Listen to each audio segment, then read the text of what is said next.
La transcription, première étape de l'expression de l'information génétique, se déroule dans le noyau et elle produit un ARN messager qui va ensuite sortir du noyau et aller dans le cytoplasme. Alors pour réaliser la transcription, il faut 3 choses.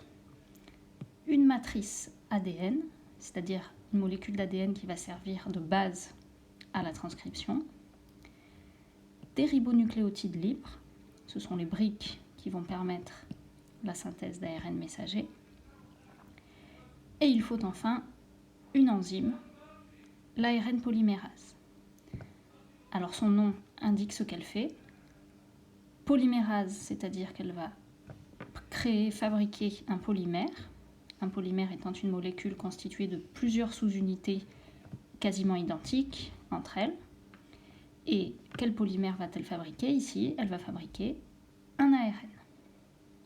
Donc, à partir d'une matrice ADN et en utilisant les ribonucléotides libres, l'ARN polymérase va créer un ARN messager.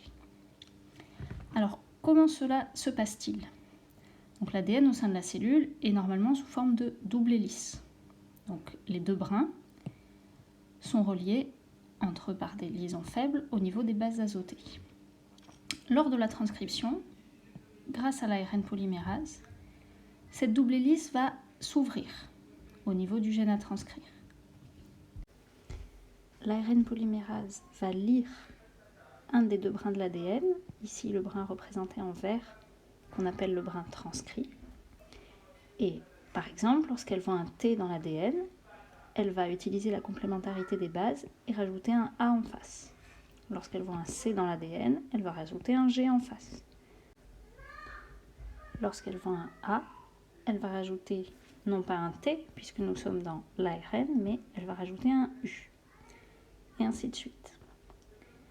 Vous remarquerez que le brin qui est situé en face du brin transcrit, que l'on appelle le brin non transcrit, représenté ici en violet, ne sert pas à la transcription.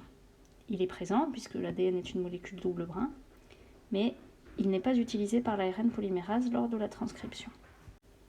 Toutefois, vous verrez que le brin non transcrit peut vous être utile dans les futurs exercices où vous aurez à transcrire un gène ou une portion de gène en ARN messager. En effet, si vous regardez attentivement la séquence, c'est-à-dire l'enchaînement des nucléotides de l'ARN messager. Donc on a AGG, UAG.